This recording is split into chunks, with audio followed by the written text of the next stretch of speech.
The king and his men stole the queen from her bed and bound her in her bones. The seas be ours, and by her power, where we will roam.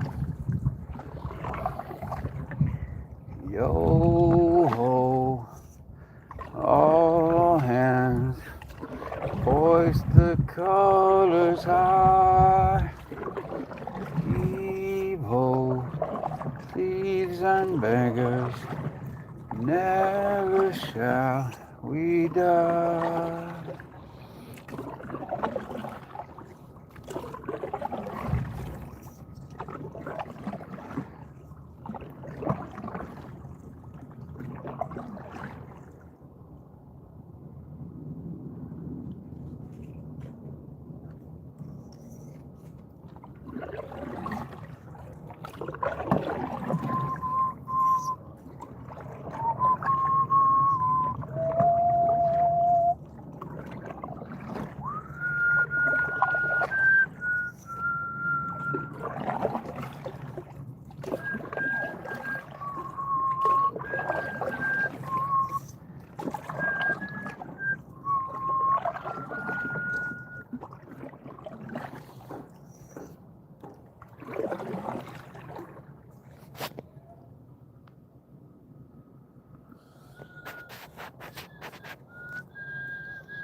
There's something big in the water over there.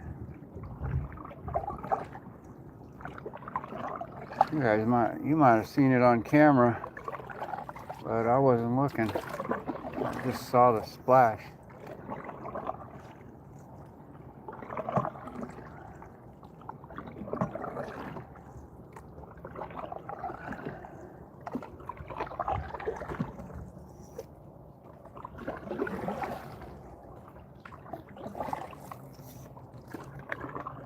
There's a fishy. Maybe a snook.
mangrove snappers over there.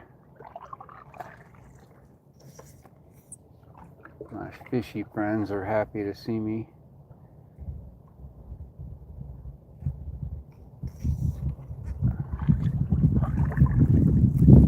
I don't know if you can see those ripples in the water, but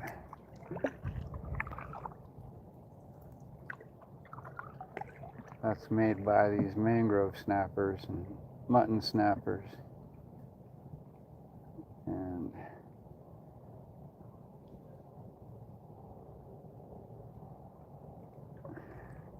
the ones in this cove aren't even afraid of me anymore.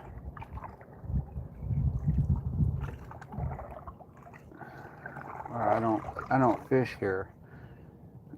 I leave the area if I want to fish. I go out of the cove and go somewhere where they're not so used to me, because it wouldn't be fair.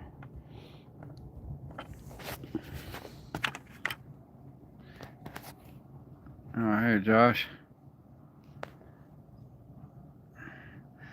I'm just getting back from town. I posted the last, what was it, like 3 videos ago or something like that. There was a couple alligators that came through here on camera. They're like 20 minutes apart from each other.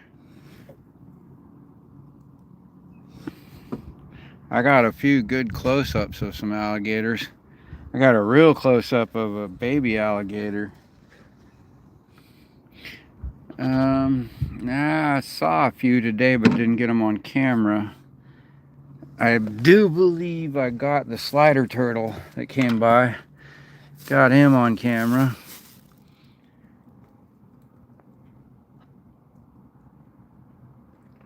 I gotta do this one-handed, so I think I'm gonna change up my pattern. Secure the boat first.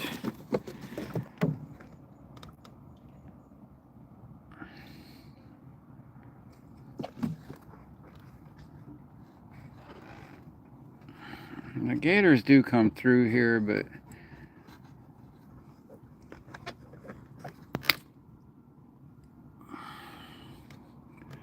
they know I'm here, and I don't feed them. I make sure they don't get any of my dinner scraps, just for public safety and because it's illegal, but mostly for public safety. I make sure they don't get my dinner scraps, so they don't think of me as something to come around. They're still pretty standoffish. They're just now getting used to the fact that I'm in the ecosystem, and they're aware of me, and they're starting to show themselves more. I'm able to get them on camera here and there, but only just because of the sheer amount of time I've been here. They're revealing themselves.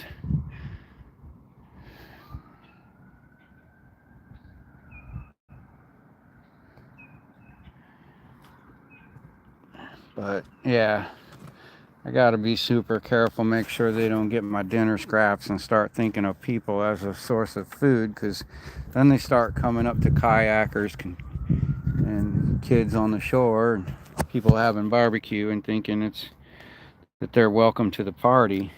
And if they don't get what they're after, they might just go after the person, because they're not like puppies they're not pack animals that consider you part of their family because you fed them.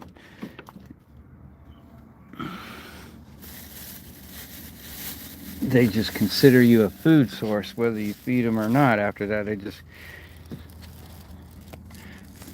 start going after people for food. And that is no bueno.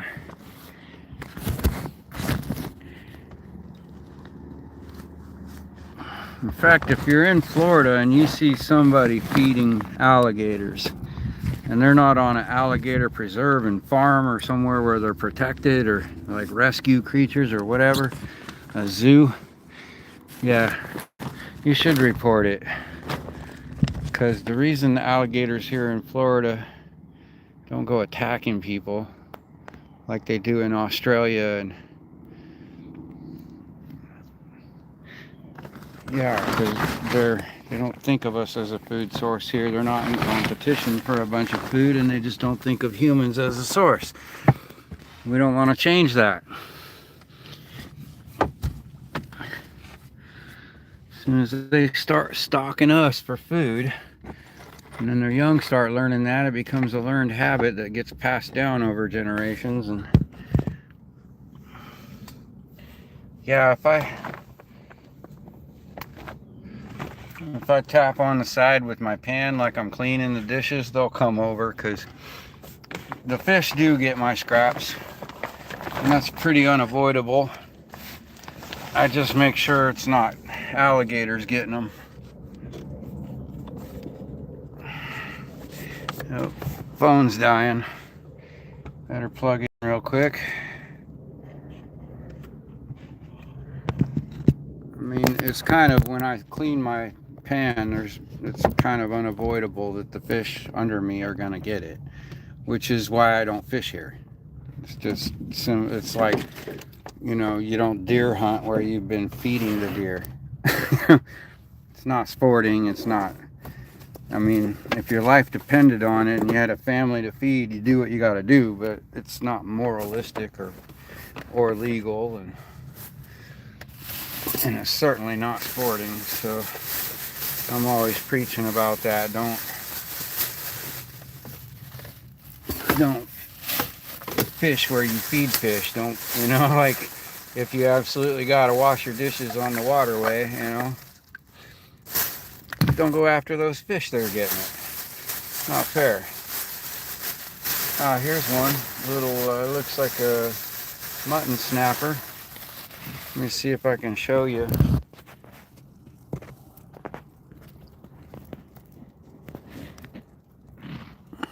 Little one right there. He's not big enough to catch, but you can see the red in his fin if he'll come up closer.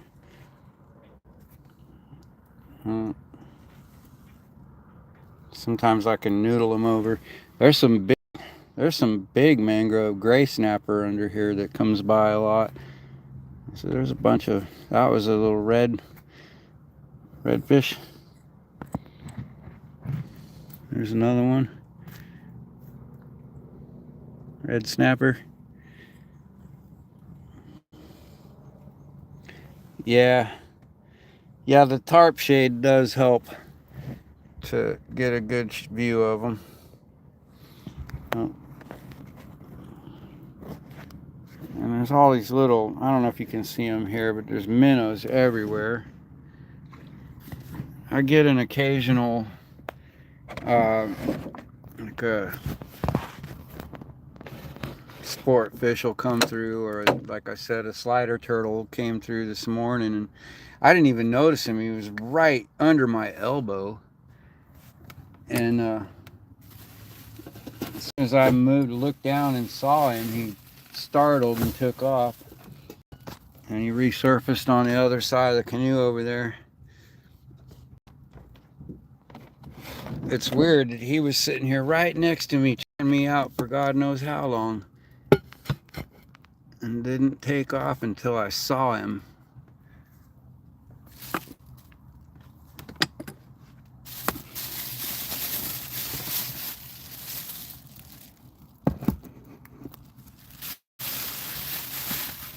Went and picked up some oatmeal for breakfast. Got some probiotic drinks. I got some bacon and eggs. I'll be cooking.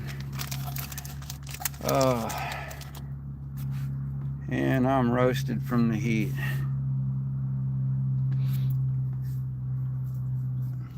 Yeah, every once in a while I'll be sitting here just shooting the shit, and a big gator might swing through. They're usually pretty quick about just passing right through. But like the other day, I was cooking bacon or sausage or something, and one of them came in and just posted up across there, like, oh man. I was like, dang, okay, well, I can't clean my dishes after this meal. Yeah, had to wait for him to leave.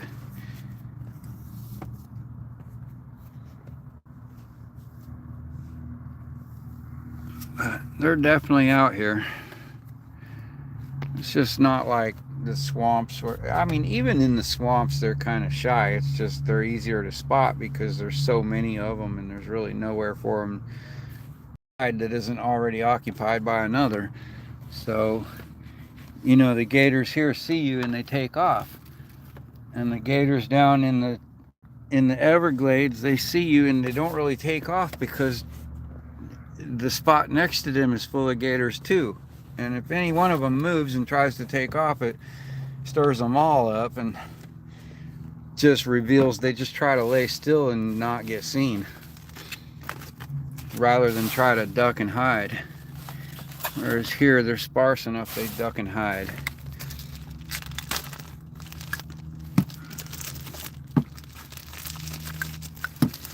I don't know, maybe there's also a thing where they feel safer when they're in big numbers and all their buddies aren't jumping to run, so they don't jump to run.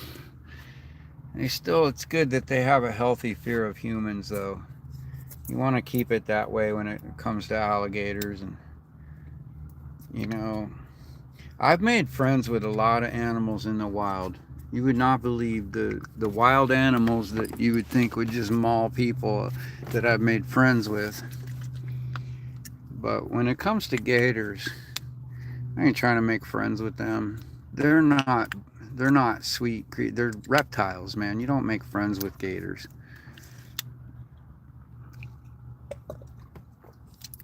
I'm not saying they're not trainable.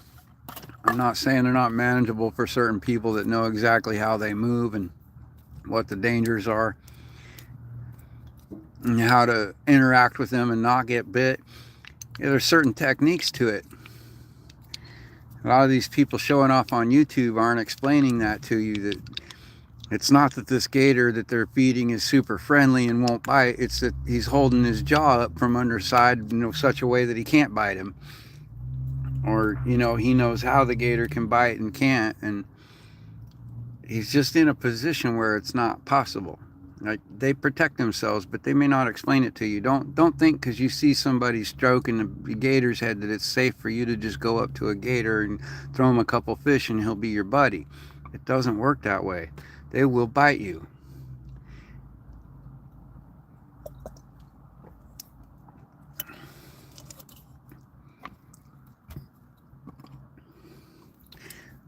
And this coming from, I am definitely a studier of reptiles.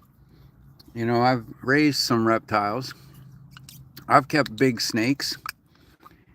I've handled really big pythons that were big enough to eat a human. Even the tame ones, there's certain do's and don'ts. Like I had a big python that loved me, but if I'm reaching in her cage when she's in there just chilling, she's liable to bite me.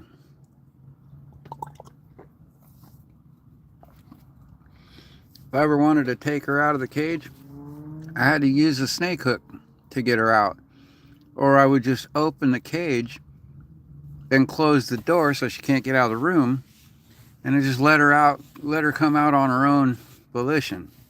And then once she's out of her safe zone, I can just pick her up and she wouldn't bite. Yeah, it's like the people that think, they go to Yellowstone and see a furry cow and they think, let's go pet it. It looks fuzzy and kind and gentle. And no, it's not. That is a wild animal. And you smell like one of its natural predators. A human. The smell. And people, you got to understand, human is one of the most terrifying smells in nature to any animal. Most animals are naturally afraid of humans because we smell so foreign to nature. Also, why a lot of predators don't attack us, because we don't smell like good food. We stink. We smell like chemicals and processed food. And like, all kinds of perfumes and colognes. Yeah, we don't smell like food. We smell like chemistry experiment. But there's certain animals that just don't care.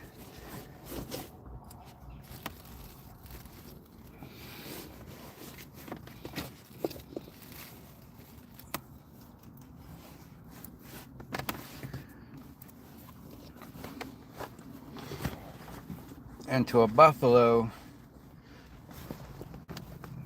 you know, the closer you get, the more afraid they are. And when they get afraid, the bull ain't gonna run from you. He's gonna put his horns down and maul you right when you're reaching out to pet him.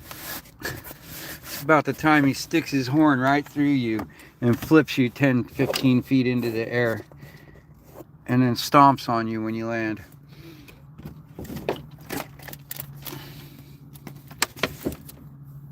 You know why? Because they don't know you.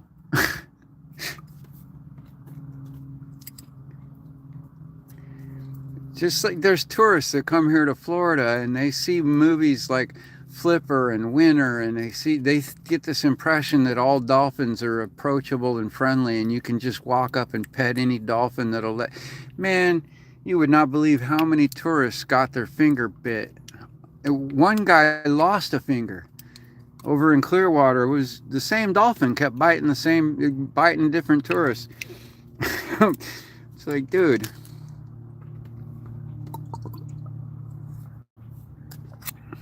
That's a wild animal, and he don't know you. Wild horses. Yo, if they're not domestic, you don't just walk out into a field full of them. They will trample you.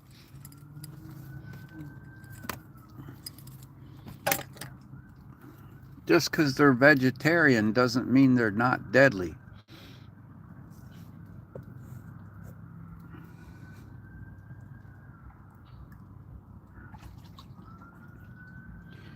Yeah, there's some people just have no survival instinct whatsoever, and they really shouldn't be left unattended out in the wild. Oh man, like that old man not long ago, I see a video of a dude at Yellowstone, went down to the geyser, went in past the fence, and then leaned down into this pool of like bubbling chemicals and took a handful of it and put it to his lips. Like, are you out of your freaking mind, dude? Do you not understand? That's not just water. That's the chemical byproduct of a bubbling volcano under the ground. There's like all kinds of, there's God knows what chemicals being produced in that. But it's not just water. You're like,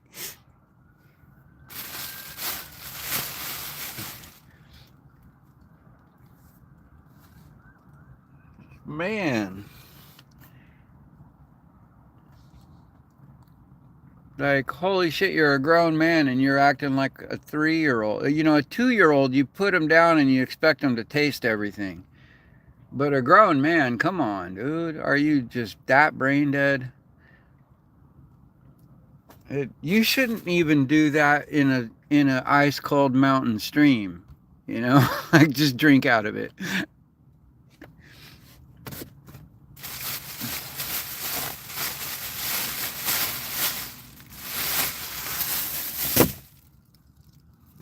But goddamn, man, there's like, I'm guessing that geyser probably got like all kinds of heavy metals bubbling up and sulfuric acid and, you know, God knows what, phosphoric acid, God knows. There's all kinds of acids got to be bubbling up out of that geyser. And you gotta put that to your lips. Ooh. You know, think about it. You can dip your hand in battery acid and not feel the burn until minutes after you've already put it to your lips. Like, it doesn't just start burning your skin right away. it takes a while. Like sometimes you spill battery acid on you and you don't even feel it. Like you wash your clothes and the clothes shred because they've got acid in them. But you know, it like doesn't really burn your skin because you just like notice a red spot that's a little irritated later. And that's a pretty strong acid. You put it in your mouth and it'll kill you.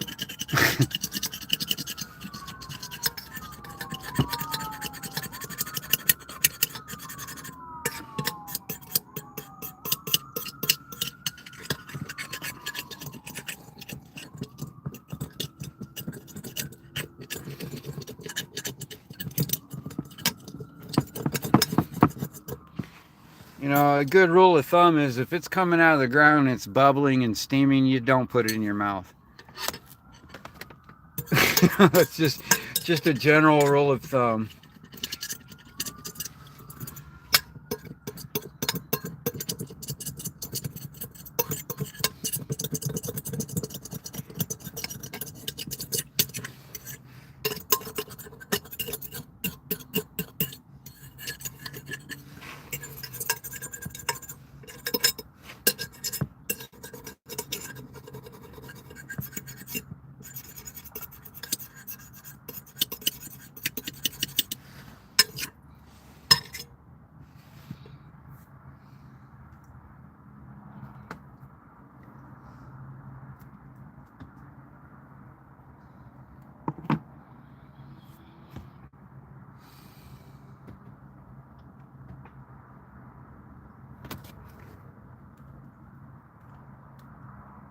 So Darby, Ronnie, Josh, who all's here? And I stopped streaming so long, people just quit coming in.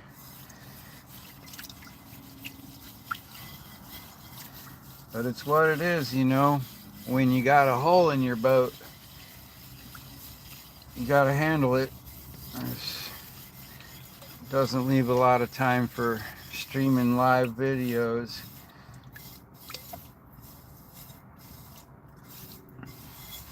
Walking y'all through, I was showing how I'm doing the repairs though, so anybody else ever gets in a similar situation, they might know what to do to save themselves instead of just crying and watching their boat sink.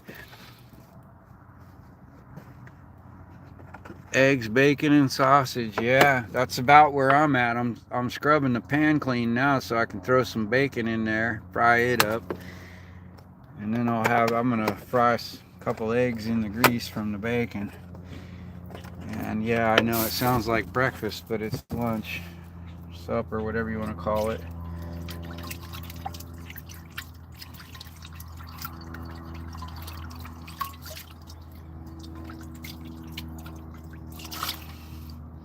All the minnows come running for the little bits.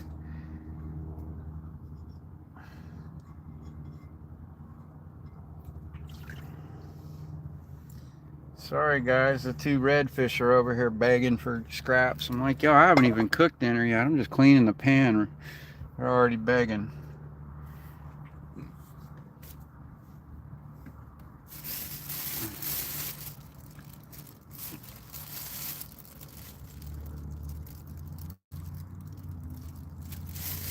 Oh, that's sad. Ugh. I would not raise ducks for food. I mean, I would have to be starving to eat duck. To me, that's one of the most disgusting things I've ever tasted in my life. Just, ugh. And I don't want to hear that I haven't had it prepared by the right person. No, trust. I've tried it many different ways. I've gone to the freaking 5-star restaurants. I went to the most famous duck restaurant in San Francisco. You know, like the professional Chinese chef there, that freaking 5-star chef. And I asked him, like, what's the best I want a taste of the duck that no one could turn down. And that's what I got, and I still couldn't. Ugh. it was just, yeah, it was just one bite. I've tried it many times because, listen, I've tried some foods that I didn't like, and then later somebody else showed me a way, and it was good, and I liked it. You know, like even goat cheese. I can't stand goat. I don't like lamb. I don't like anything that's like goat's milk, goat meat, lamb meat, anything that tastes even related to that animal is just the most, ugh. Not as bad as duck, but it just tastes nasty to me. Duck to me tastes slimy. Like, like, you know, if you've never tried frog legs, you think it would be a stinky, fishy, slimy taste, right? But it turns out to taste more like chicken. Okay, but when I tried duck, I thought it would taste more like chicken, and it turned out to be the exact flavor that I imagined frogs would taste like. Just slimy, nasty, filthy smelling, just ugh. And that's exactly what ducks was like to me. I don't care how you season it, it's just as nasty. But I don't know. Hats off to y'all that eat that. Yeah.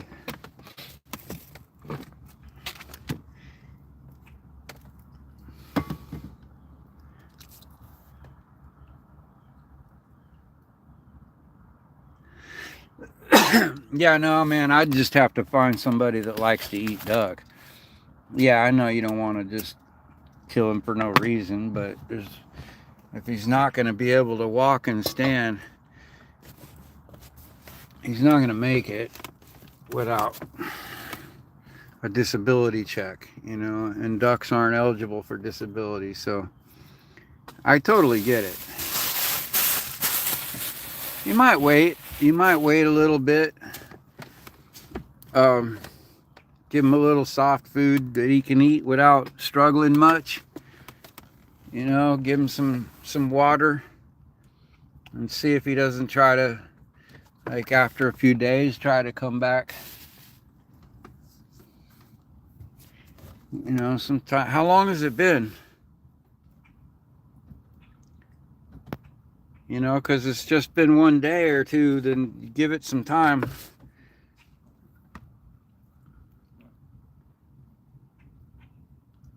Because they can stand on one leg. It just, you know, it's a question of how much it hurts.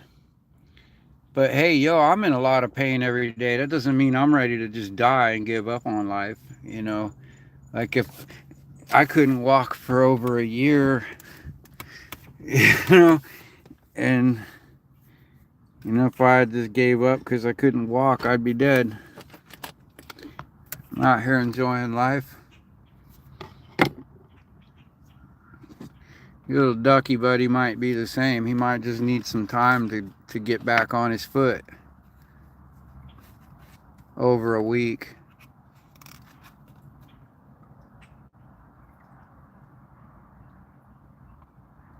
Well, yeah, well, think about it, man.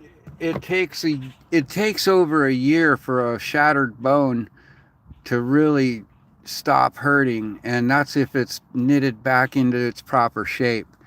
But you're looking at a bone that's totally disjointed and out of shape and shit. That's going to take a while for that to not be some massive pain every time he moves.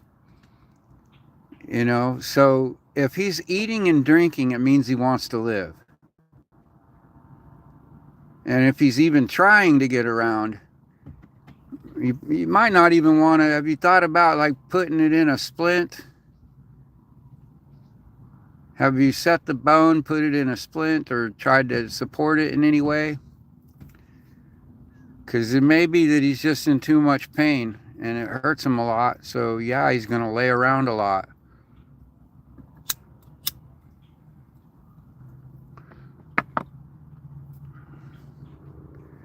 But you know, that's what the doctor says you should do if you break a leg. You do a lot of laying around. They put it in a cast. Well, first they try to straighten it if they can. But then they hold it straight with a cast or a splint of some kind.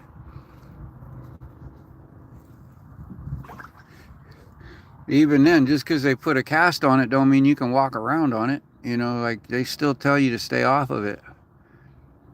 And you're not supposed to put any strain on it for like a year.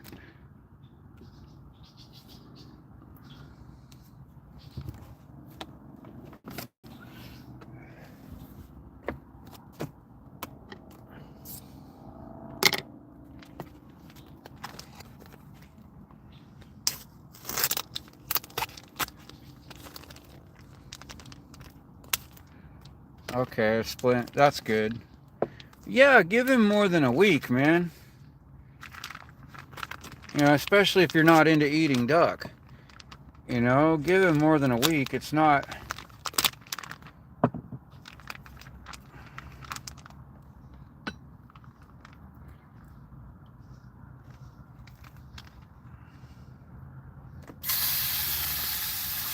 It's not a light injury.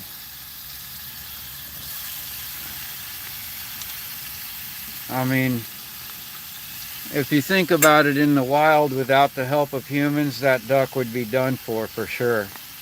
But he's not in the wild, and he does have the help of you.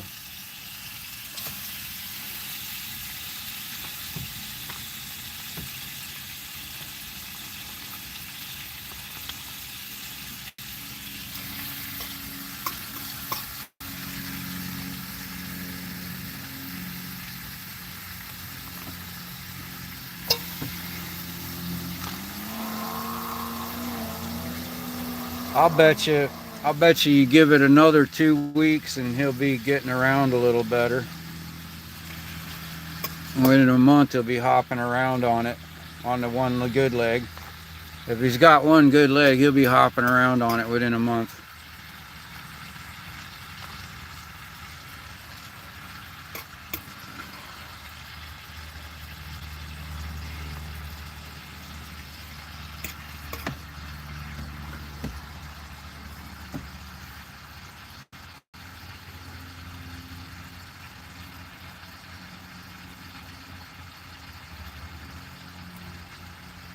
Oh, oh, wait a second.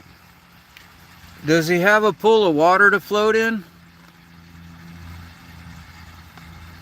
Maybe set him up a little kiddie pool, because that way he can move the leg around a little bit when it's I mean, no, you want it to knit more. But once he starts where he's hopping around on the one leg, it might be a lot better for him to be floating, because his body will float and the legs can dangle, and the hurt leg will just dangle. Now he probably swim in circles because he only got one good flapper. But you know, that'll help him recover, because he'd be able to exercise it without putting any weight on it. Swimming really is a good recovery tool for people and ducks.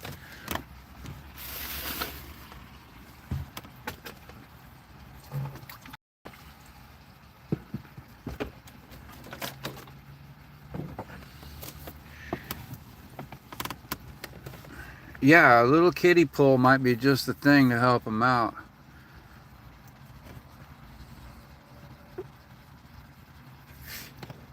Especially, you know, the thing is, little kiddie pool, duck pond, it has to be cleaned a lot, because they crap all in it every day and they'll fill it with muck. But like, if you can rinse it out and like refresh it often and keep him floating most of his recovery time, you know, he got a lot better chance of being able to walk around a lot better.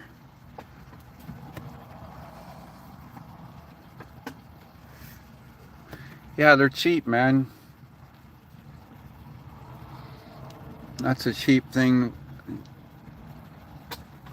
It's a lot of maintenance for ducks, though.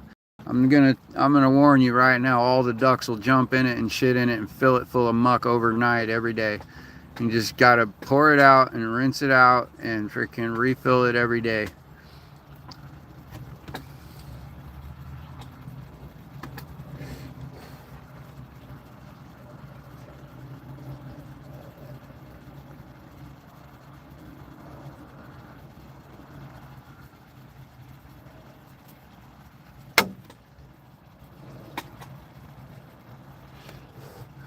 can get some carp and some Elodia. If you set up a full-time pond, you get a sump pump that cycles the water through a carbon filter, and you can get some Elodia growing and put some carp in it, and they you can create if you got a big enough pond, you can make an ecosystem that cleans itself pretty well.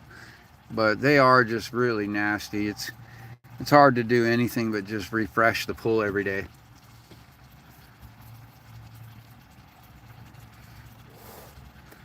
But it also gives them something you can throw, like if when it's clean, you can throw food in it and you can eat it. You know, it's a lot softer, easier to process for them.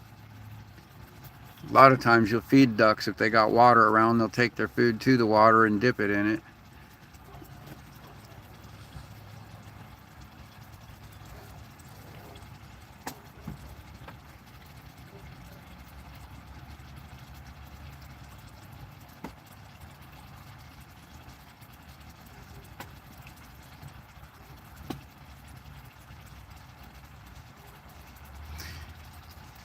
Yeah, well, if you don't have clay mud in the area, you're going to want to line the pond with hydraulic cement or something that seals. Use any cement, like regular cement is porous and absorbs water. But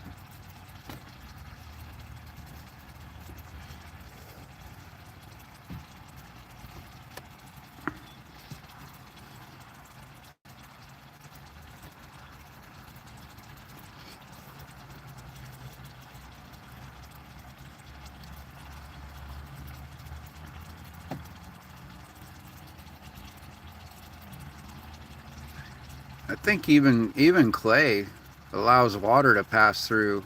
You have to glaze it with something to make it waterproof.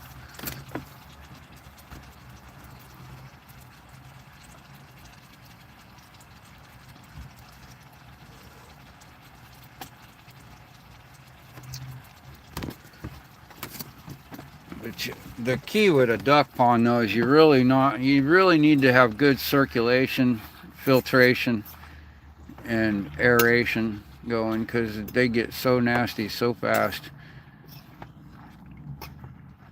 They're worse than goldfish.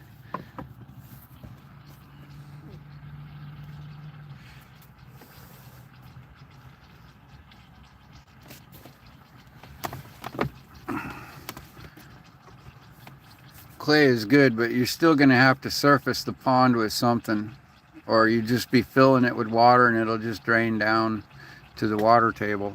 I mean, unless you get down to the water table and it fills from underneath, you're gonna have, like, if you're filling it with the hose, you got to have it lined with something. Like I would use some just use the dirt or clay and then do a layer of hydraulic cement, probably the cheapest way.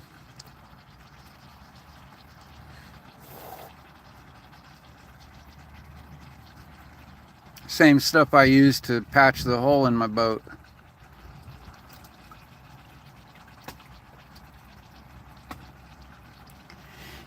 Well, if you stream, it makes it easy. You just dig out a round cove for a pond at one end, and maybe even put a little dam at the other end, and it'll fill up.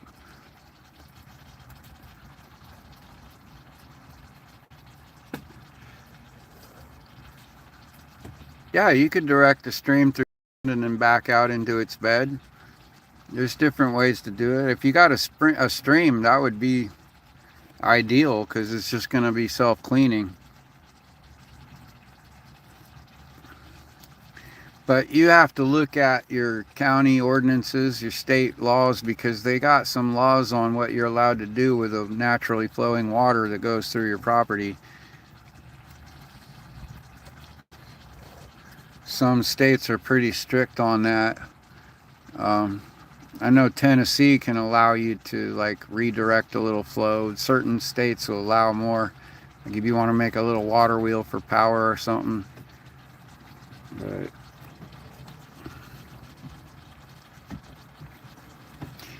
Yeah, random. I'm not a big fan of the thick plastic. Yeah, that's a good, quick, cheap way to get a pond going, but it's also it degrades over time and starts leaking, and it creates a lot of maintenance and shit. Hydraulic cement is more permanent, and if it does get a little cracky, just put a little more cement in it. It's a lot easier to maintain and cheaper.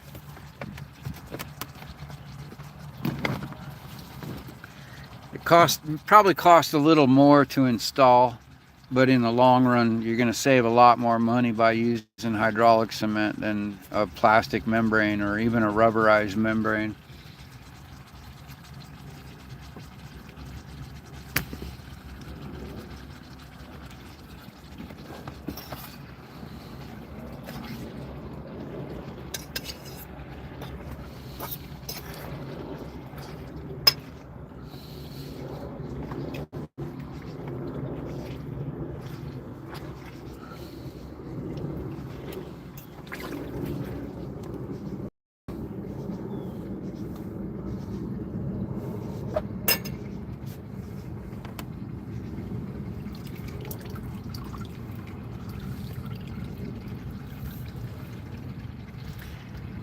I'm frying up some bacon and eggs.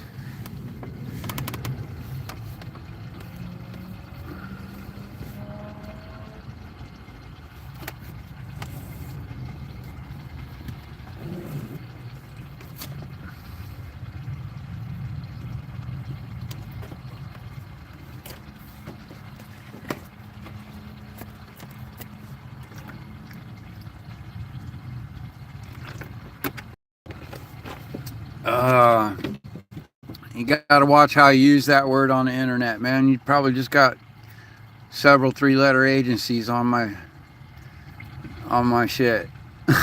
Checking to see if I'm a terrorist now.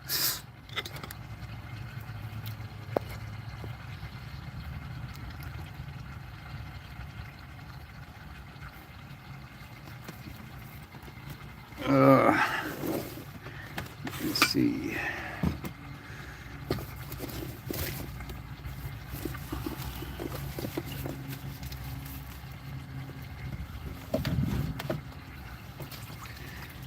Get a fan going in here. It's getting stuffy. Ah, that's better. Ooh.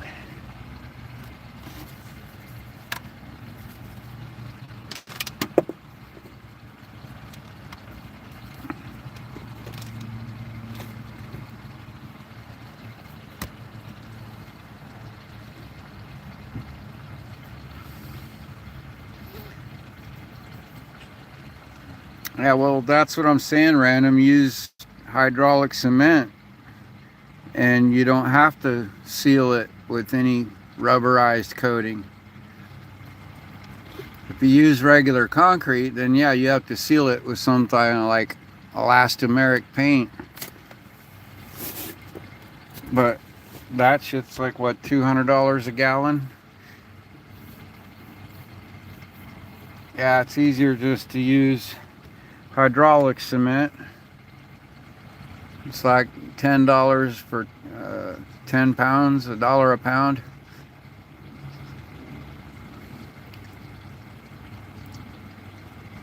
Probably take a couple 100 pounds.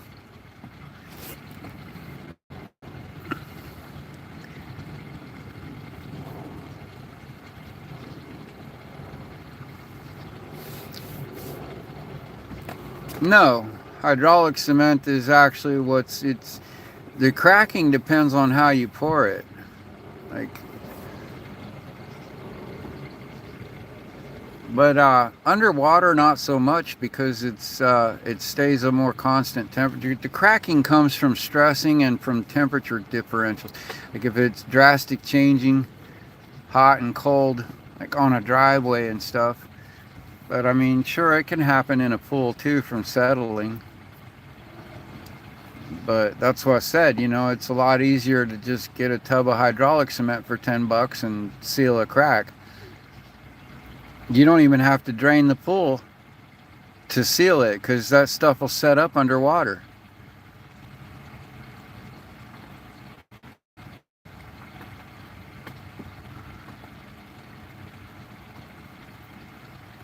Hell, they make cement boats out of ferrous cement.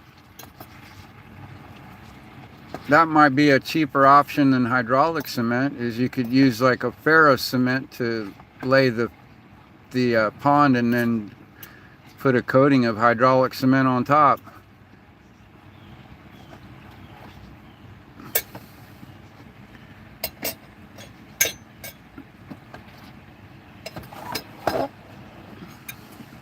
I don't know if they still make ferrous cement boats, but they used to, and them things would last for 100 years.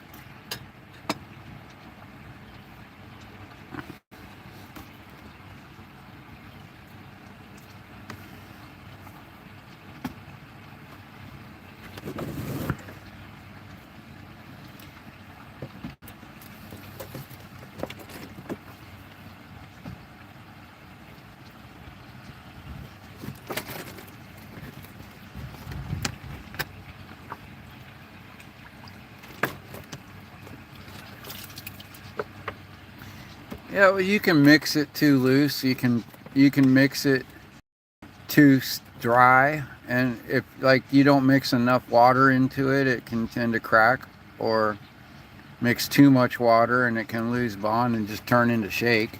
You know, so you can mess up cement.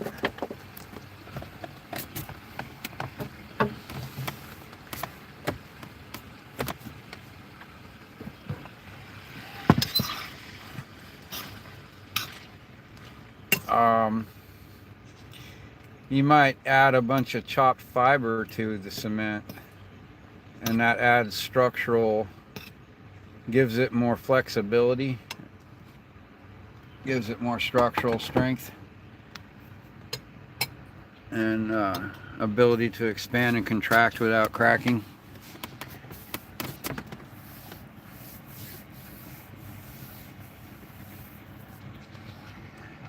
Alrighty, folks. I'm gonna call it a stream. Y'all have a good one, and I'll see you next time. Be good and be good to each other.